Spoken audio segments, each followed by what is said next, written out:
Hey, everybody. Welcome to the Social Media and Politics podcast, bringing you expert insights into how social media is changing the political game.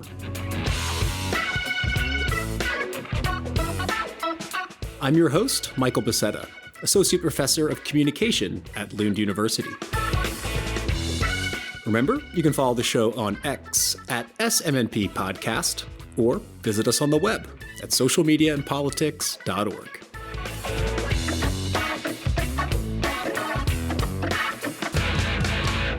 All right, y'all. Thanks so much for tuning in. In this episode, we're going to be looking at the state of the art in disinformation monitoring, and in particular, disinformation outside of elections, because we often think about what is the impact of disinformation on this election or that election, because that's when everyone is focused on politics. But as we've seen in the past few months, the news does not stop and the disinformation does not stop when there is not an election going on. So my guest to discuss this is Dan Brahmy. He is the co-founder and CEO at Cyabra, which is a company that monitors and tracks disinformation and looks at things like what is the percentage of fake accounts around key events? What are the types of narratives that they are pushing?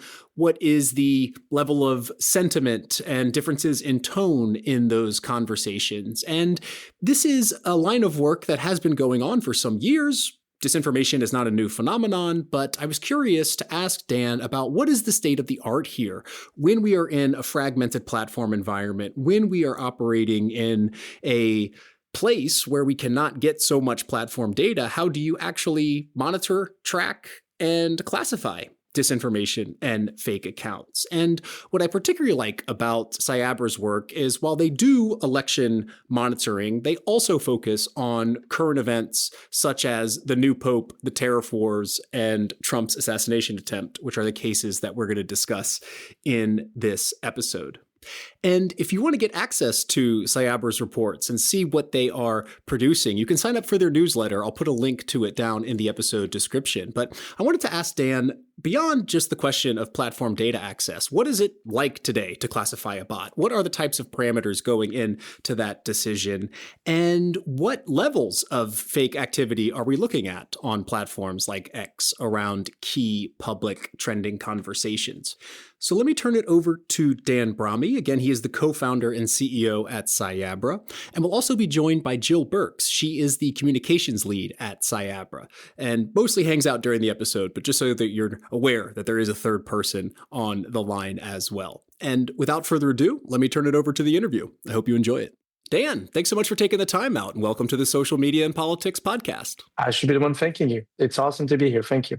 So before we dive into some of your company's case studies, could you tell us a bit about Cyabra, in particular, your work around the political space? Yes, absolutely. So Cyabra is a company that my co-founders and I have established about 7 years ago. We set out to try and bring back a little bit of trust in the digital realm that has seemed to be lost a little bit. And so our goal is really to track and uncover authenticity. We analyze billions of online conversations on social media in order to understand and find the fake profiles, the coordinated disinformation campaigns, the bot networks, but also the Gen AI content, which is a really big issue nowadays. And this stuff is sort of distorting and warping public opinion before people can even notice. So that's what we do in a nutshell. And we serve a lot of national security, defense organizations, as well as really large corporations around the globe. That's us in a nutshell. Cool. Yeah. And I want to pick up on some of the things that you discussed there. But because we have some researchers who are working with social media data, I wanted to ask you about this monitoring across platforms. So I see from your reports that you monitor X, Facebook, Instagram, TikTok, maybe some others as well. And I'm curious to hear about how you actually monitor these platforms from a technical perspective. Is it through API access? Have you built your own technical solution, or is it a bit of both? Yeah, it's a great question, actually. So we actually use a combination of API access as well as a little bit of proprietary tech, to be honest. That's sort of also a secret sauce. We pull from a large range of signals to understand the authenticity, again, on the actor side and on the content side of the house. But yeah, and we still managed to do that by actually keeping and being compliant with privacy laws and being a GDPR compliant company. Interesting. So how does that actually work? Do you have, I'm thinking just from the researcher perspective. I mean, I know X, you can pay for API access, but with Facebook, Meta, you have to have some kind of either a marketing account or some sort of agreement with the platform. So sort of what kind of APIs are even out there to collect this kind of data? Yeah, a lot of the technology really revolves around having the ability to discern what is considered publicly accessible information. So think about information that we will never gain access to, and we don't want to. For example, a conversation between yourself and a family member of yours within Facebook Messenger. Not only we don't want to gain access to it, but we can't because it is by default private, or the conversations on WhatsApp or whatever it is. We don't want to gain access to it. And it's also not serving the purpose of what Cyabra is doing. We're looking for the shitstorms. We're looking for the shitstorms. We're looking for the places that are going viral. And so that's why we're never going within the private groups and the private conversations.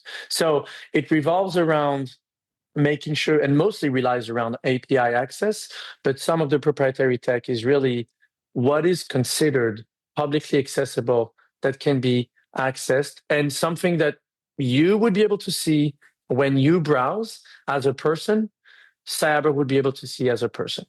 That is the boundary of how we gather information. If you can't see it, Cyabra will not be able to see it. But again, it actually serves the tech side of it. Right. And one reason I'm excited to talk to you is that your work goes beyond disinformation during elections, which there's, a whole sector working on that.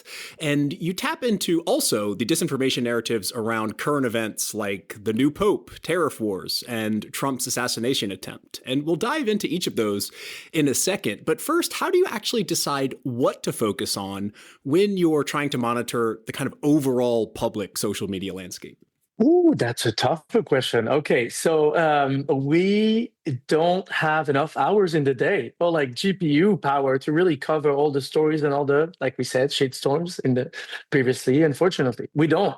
Not nearly enough because these storms are happening probably on a minute by minute basis at this point. But what we're trying to do is we're trying to pick objectively as we can the ones that can be really impactful when we unearth some of those things for the people that are going to be reading it on your podcast or on CNN or on Figaro or El Mundo, whatever it might be, and for organizations. Like at the end of the day, our DNA as a company is really to uncover the reason why we created the company, the why, the Simon Sinek, why, what, and how. The why really at the core of everything we do, the why of what we exist is actually thanks to my co-founders' conscience.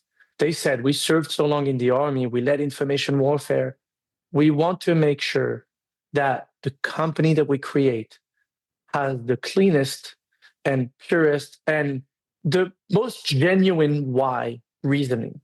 So we want to educate people so that they'll be less exposed and less swayed and distorted by the stuff that's happening out there.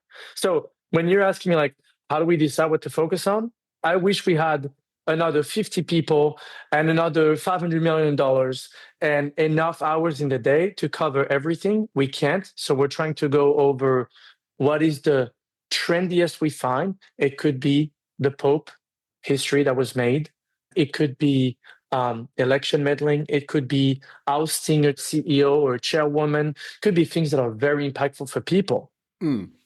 And I'm curious because, I guess one way to look at this is spikes. When you say shitstorms, that sort of comes also with the connotation that you're looking for spikes in activity, in the frequency of content. And I'm thinking about different platforms because we've heard on this show, going back to the early days of just Twitter and Facebook to as the platform environment continues to fragment, that, you'll see spikes on one platform and then that content will migrate to another. So I don't know what the state of the art today is, but maybe something emerges on TikTok that it spills over to Instagram and then eventually it gets into the mainstream media. So I'm curious about that type of, I guess you would see a conversation popping up on one platform, or if you're looking for disinformation narratives, right? You would see that sort of emerge on one platform and then start to spill over into others. So I guess my question is kind of two parts. One is, are you looking at the frequency of content? And then how does those frequencies kind of interact or spill over across the various platforms? Oh my God, yes. Okay, so first and foremost, your question is so good and so accurate that you actually have a portion of the answer in it. This is how good of a research you've done. So I love that. Okay, so here's the whole thing. When we look at what we do for a living, people seem to care, but maybe only so much about, oh, it's real or fake. But the real question is, the real question is, knowing if it's real or fake is very important, but it's not the end of the story, like you already said. Because, if I tell you that within the Portuguese election a couple of days ago, 58% of fake profiles were pushing a certain political party, you'd say, oh my God, it sounds like a really big number. But what actually matters for you would be, but how far was the impact, right? And there's different layers of impact, like you rightfully said so in the question itself, which is you may have not 58, you may have 2-3% of bad and fake accounts that are aggressively pushing, and they, within 12 hours, they actually represent a very fairly large portion of a narrative. Could be 80-90% of people believing something. So if you have 2-3% of bots driving 90% of a conversation, right? That's within 12 hours. And then real people start riding the wagon. They just go on that train and they say, you know what? I actually never thought of that. So ideally, the bots is really the first stage, the first point of distorting the reality. And then you have real people. And then, like you said, the traditional media outlets and other forms of media really have no choice but to cover it because it became a story while it actually didn't start by being a story. So really, it's 3 stages. And it might be the small portion of fake accounts trying to penetrate and cross the chasm for the real people like you and me and whomever it is. And then going into the real media. And what is scary is that these cycles are much faster. They're not scarce. It's not rare. It's extremely frequent. And it could happen within 12 to 24 hours. Can you imagine? Imagine you're a publicly traded company. You go from a rumor from 5 stupid bots to go into full-blown 4% going down because people believe that your drink is going to be free for French-speaking people in Spain. I don't know. Maybe people will believe it. Yeah, I want to get into that impact measure of effects and also that blend between authentic and inauthentic in just a second. But let's kind of give the listeners an idea of what one of your studies looks like. So I think it's interesting to start with the papal conclave because it was a cool story. Everyone was following it. Doesn't happen every so often. And because it's so secret, I think that really has it's fertile ground for false narratives because we don't know what's going on in the conclave itself. So there you monitored the discourse on X and found that 21% of accounts discussing the conclave were fake. So 2 questions here. First, what constitutes a fake account? And second, what type of narratives were these fake accounts pushing? Okay, so when we label an account being fake, we don't just label them because one is weird or one post is sketchy or because the username being a little off the chart, because you never know. Like, for example, on Twitter, we're not at Cyabra, we are at the Cyabra because there's like a World of Warcraft player, a gamer that had the at Cyabra, so that doesn't make us a bot, right? So to go back to the question, really, there's hundreds of behavioral patterns that are really teaching our algorithms, our AI, to really look at kind of what's the nature, what's the intent. And again, it's a scoring system. No AI accuracy levels can be reached at 100%, but hopefully never also at 50, because then you're just playing cards and it's a guessing game, really. But let me give you an example. Like, what are the odds that you have a real person that is posting 24/7, 690 times a day? So, I mean, statistically speaking, you may have someone who's hooked into X or Facebook or Instagram. But I mean, sometimes you have to sleep, right? So I'm not saying this is the one indicator, but it's one among hundreds that is tilting the scale towards the confidence score 95% of it's a fake account or a real account. Let me give you another one. How about using a lot of different languages? Sure, of course you can. Today you can use Gen AI to like translate a bunch of things that you're saying online. But even if you take that into consideration, what are the odds of Dan speaking in 27 different languages across 4 different platforms? Saying the same thing, by the way, mimicking the same content and trying to fool people from different audiences. I would claim that like this is not a standard, statistically speaking, it's not a standard human behavior, right? Like, how about amplifying each other within a closed loop for that matter, right? What we call amplifying each other's narratives. I mean, sure, when you post something on any social platform and you have your friends and your family members and your college buddies, and they all say, we love you, we're proud of you, that is perfectly fine. But what if you have like the account has been created 1 day ago, you have 0 friends, right? 0 friends, 0 followers. You've never said anything. You post one thing on Twitter and you have 2,500 likes. Could be on any platform, as a matter of fact. How do you explain that? How can you be so popular within such a short amount of time without amounting any sort of following or appreciation from other people? So those are the indicators. And you can't rely on one. You have to rely on an entire scoring system for the AI. And yeah, and on top of the answer, while we can give a binary answer, there's a confidence score for every single labeling that the AI is providing. Hmm. And I mean, there have been these sort of predictive models in the past, notably Botometer and various other ones. And of course, it's very difficult to detect. You get some type of score, and I think definitely you need multiple parameters in order to make a confidence score. But you mentioned that you're training a sort of AI to do this, which is a little bit more advanced than what we saw in the early days of research. So what is that type of technological advancement giving you with respect to analyzing various parameters? Is it sort of ensemble learning, or what type of techniques are you using to bring all of this together to make a prediction? Of course, we know some of the other techniques and the other companies in the field, and I think that we all do a really good job at it, to be honest with you. But the truth is, I mean, I'm going to be shooting myself in the foot when I say this, but you'll understand why. Again, it's great to know the real versus fake and give a score, but it has to come at a bigger story level.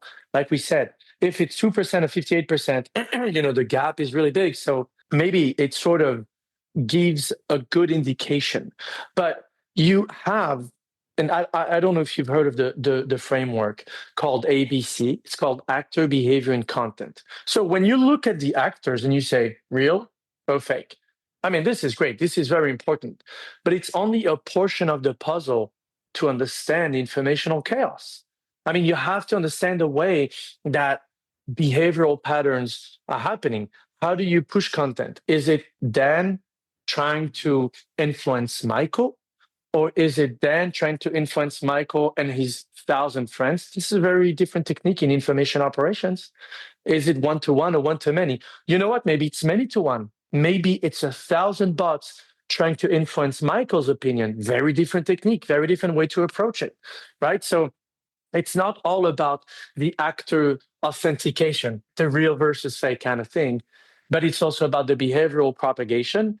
And then last but not least, my God, of course you have to understand the content, not just the keywords, not just, oh, look, there's 20,000 keywords. Now I know what it means to look at 1,000,000 conversations. No, absolutely not. You need a concise way to extract the narrative.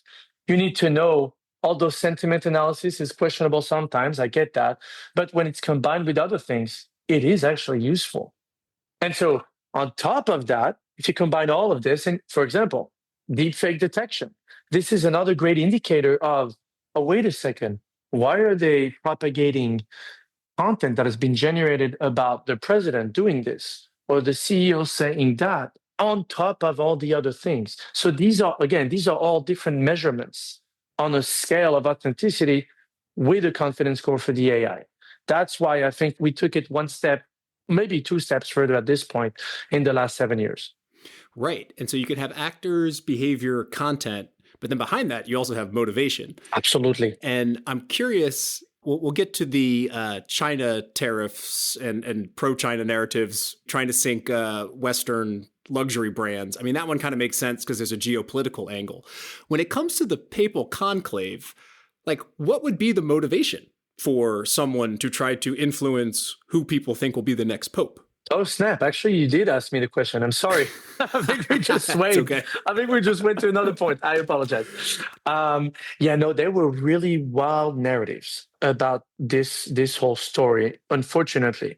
I think some of the strongest ones were, for example, if I remember correctly, there were really strong narratives about the claim that JD Vance was actually involved in the death of the former pope, something that is crazy wild accusations. And by the way, 23% of these profiles were fake. 100% of it was completely coordinated one with the other. You could see the similarities between the behavioral patterns, between the content itself and how it was pushed. Like, just, always trying to like hijack global moments. And these narratives, they were using very, very emotional language compared to maybe other stuff that we have unearthed. You could see that they were using like extremely pointy and almost provocative language around like sarcasm, conspiracy theory, extreme languages, just to make sure that they can really, stir the pot and create that extreme involvement of people. All they need is to have a reaction, right? If there's no reaction, there's no crossing the chasm. So they by default lost if you don't make somebody move uncomfortably in your chair and say, hold on a second, this is right, this is wrong, this is outrageous. The reaction is what makes it alive, really. Right. And okay, so it makes sense with the JD Vance tie-in. So it's just latching on to a global conversation. We see the same thing with the Olympics, for example, right?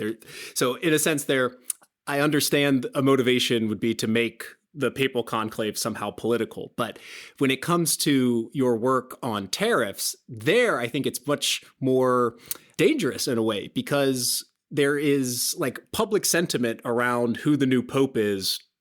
There's no real way that the public can even affect that. But when it comes to people's decisions to purchase things, then we have this sort of blend of the economic and the political in a high inflation environment. So I think it's very interesting, your work on tariffs and the pro-China narratives around that. So can you tell us a little bit about that work and what you found there? Yeah, thank you for the compliment. But now we dive into it. So actually, we saw a lot of different really large brands in the retail, luxury, pharmaceutical companies, manufacturing companies that are getting dragged into this, although they never asked for anything, right? And that's also we can call it the ugly beauty of disinformation. It's the fact that while you may never ask to be dragged into this conflict, into this shitstorm, like we said earlier, sometimes you have no choice. I mean, just for the tariffs and the Chinese disinformation, we saw Lululemon, Gucci, Chanel. We saw financial institutions getting dragged into this. Take your money out of bank accounts type of situation. And again, the goal is to really shift the public opinion, sometimes to actually, not just to shift, but to do, it's a technique that is called in information warfare, we call it poisoning the well. So real people like you and me might actually be talking about something that makes sense. I'm worried about XYZ. I'm worried about the tax being imposed on this type of product or that type. And then you have 1,000 people bombarding the conversation saying, hey, forget about that stuff. Why don't we talk about Bitcoin and crypto? And so the whole point for that is it's to poison the well, AKA to steer the conversation away from the real issue, from the real people talking with each other about something interesting. So there's a bunch of different goals here, but it could be geopolitical power to show that we can get involved almost anywhere. But there's an economic spin in this. You can make money off of these conversations, right? You can make true money off of these conversations. You can really change and reshape the sentiment about a specific company, specific product, or a person sometimes. That's what worries me. Although you and I were just talking about the tariffs and how China might be involved, look at how deep we went into the rabbit hole. And these are real examples that we uncovered in the last month and a half, really. I want to add something in here, which Dan was spot on. Like, when you think of people, think of a population, at the end of the day, we're kind of all sheep and we all sort of herd in the same direction. So if you can manipulate public sentiment, making Western brands look dishonest or elitist, frame tariffs as bullying, then you're shifting consumer behavior, loyalty, public trust without really firing a single shot, like a distraction tactic. So you're flooding the zone with outrage, attacking, these luxury brands. And then the real issue, which is actually like trade policy, is totally lost in the culture war. And then there's influence ops 101. So, you've stirred up emotion and then you've buried the narrative and succeeded. Right. And I wanted to ask specifically about source attribution here, because on the one hand, when you look at your case study around these tariffs, we see a lot of promoting pro-China sentiment, and that kind of checks out with what we've seen in other contexts of Chinese disinformation. It tends to be positive vibes about China. But on the other hand, when we look at the economic side, taking the conversation away from trade policy, as you said, then it could also be marketers, tech-savvy marketers from China who are trying to drive revenue to their direct manufacturing. So is there any way to glean who might be behind these accounts to get a sense of, is this really a geopolitical tactic or is this a marketing tactic? And I thought that towards the end of the podcast, we'll get easier questions. Now we're getting into the real stuff. Okay, so, so I'll give you this. Here it is. The truth is, because of how the internet works, and it's the billion-dollar question if you're asking me, the attribution is extremely complicated. As a company, Cyabra alone, we don't do attribution, we do behavior, right? Because it's very hard for me without what you would claim to be, let's call it the justice hammer of a government entity. We don't track IPs or like physical address or like forms of payments, because otherwise we would be completely away from privacy laws and GDPR compliance. But I will give you a small caveat. When somebody like our company or anybody else has been exposed long enough to disinformation techniques, and because of our background, to be honest, yes, possibly it might be Chinese state linked. And you know how we know it?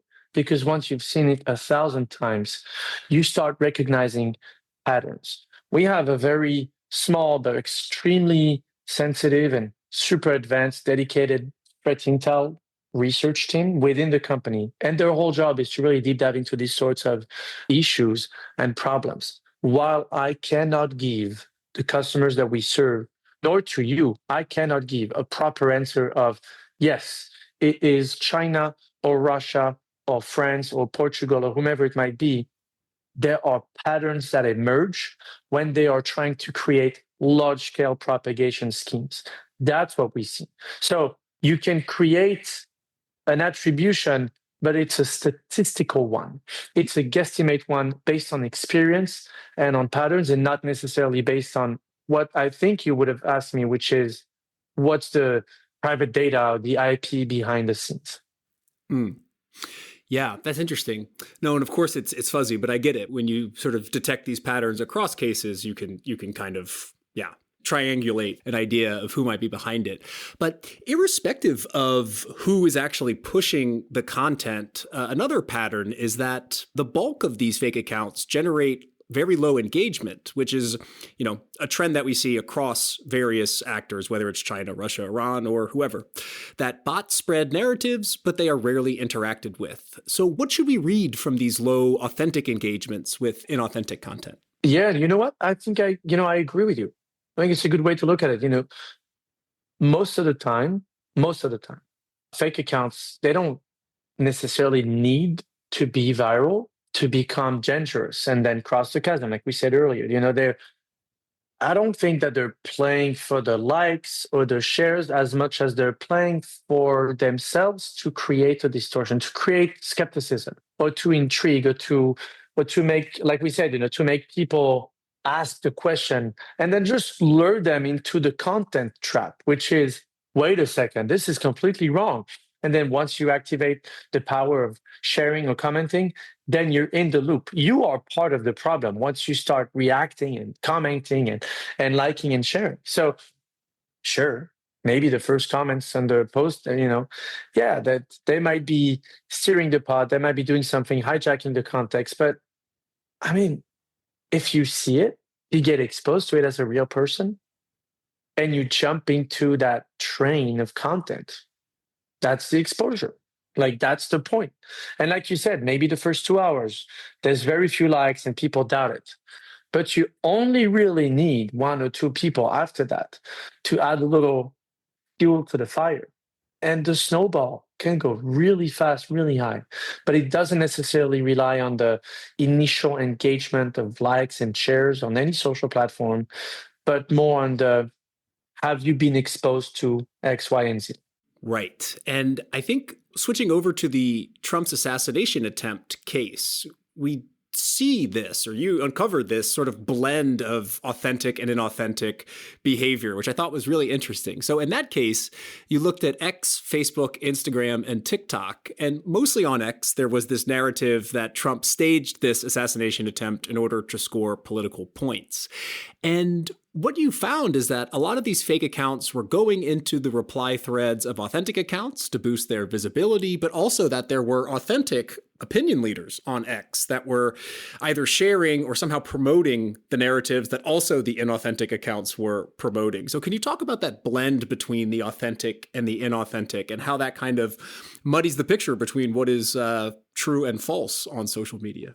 Of course. No, in this case, yeah, it's a very sticky one, actually. In this case, the bots, they didn't just post, they actually piggybacked on the stuff that we saw, right? They really jumped into what you would claim as to be real people's replies and comments, and then they started hijacking and hacking the whole popular threads. And, they were boosting the theory that Trump staged his own shooting. Like, so that's what we call piggybacking, really, more than anything. And the tactic is, again, when you look at disinformation for so long, infiltrating over isolation. I mean, they don't really yell in empty rooms. They just, like we said, they just whisper just a little fugazi here and there into your ears to the real people, so that they hope that you notice something.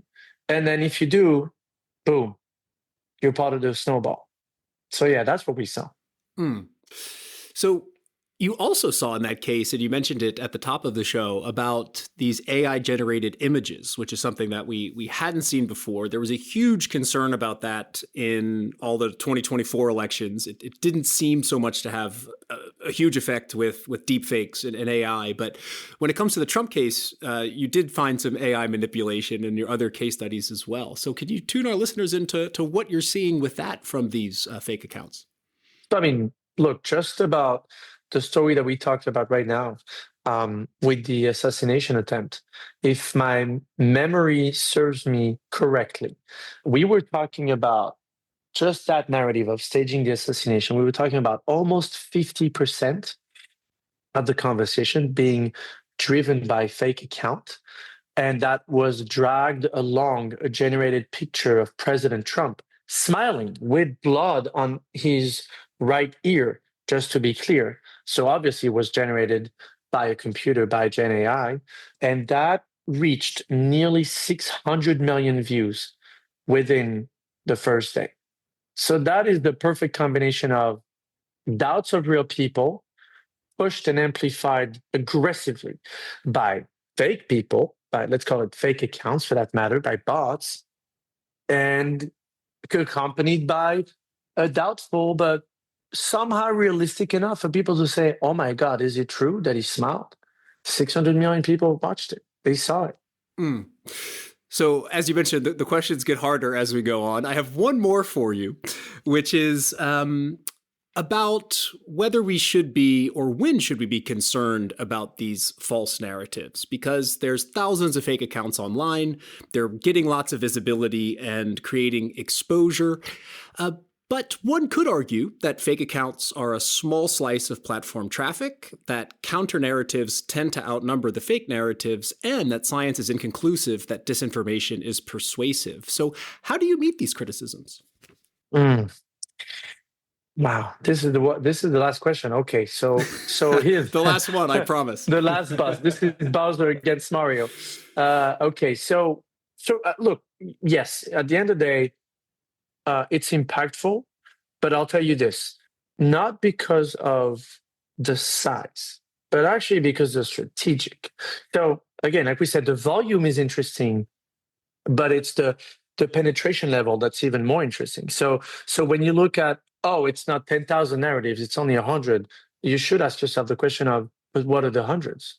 Are they the ones that are creating the doubt and the skepticism? I mean, even if the fake accounts are somehow small in numbers within specific conversations, they are super loud in the impact sometimes, and the way that they are able to really create that inception. Have you watched the movie Inception? Yes. Like a dream within a dream kind of thing? Okay, so it's Inception. Imagine you have somebody just going into your dream and planting the seeds of doubt. That's exactly what they're doing sometimes. So sure, there might be one small little guy coming into your dream and planting that stuff, and you got it. You wake up in the morning and you're like, oh, you know what? I never thought of that. This is exactly what's happening. They see the story. They change the way we feel and think, before we know actually what was going on. So yeah, you don't need a million bots. You need a few dozens or maybe a few hundreds in some places, and they can start skewing with your opinion. Yeah, and I guess there's also something to be said for, as there tends to be trends downward towards users posting organic content, that even a small number of bots has a more outsized impact the more and more that people are not authentically posting and sort of taking things into direct message and WhatsApp groups and those types of things. I agree. I feel like the Gen AI era that we live in right now is only getting bigger and better in a way, is also deepening the problem that we live in. Because unless you find a way to go against what I'm about to say, generally speaking, I am afraid that people will go a little dumber and a little lazier. But also, forget about that for a second. Gen AI made everything just much more accessible. What if you went right now into ChatGPT and you asked them, hey, I want to create the perception that the largest fast food chain in the world has a low quality of burger patties in Ecuador, and I want to do it as if I was a tourist from the UK. Can you give me a couple of ideas of content and how to create the fake accounts? I promise you this. If you write that prompt into ChatGPT, there's an extremely high chance that you'll get your answer on how to orchestrate it. So now you've got your answer. But then we'll get caught by Cyabra. Hopefully so. No, cool. Dan, Jill, this has been super interesting. It's absolutely important to monitor what's happening on our information landscape. So thanks so much for taking the time out and sharing your insights with us. Thank you so much, Michael. Thanks, Michael. It was a blast. I've just been speaking with Dan Brahmy, co-founder and CEO at Cyabra, and Jill Burkes, communications lead at Cyabra. If you want to follow their work, check the link in the episode description to sign up to their newsletter. And that's a wrap for this episode of the Social Media and Politics podcast. Thank you so much for tuning in.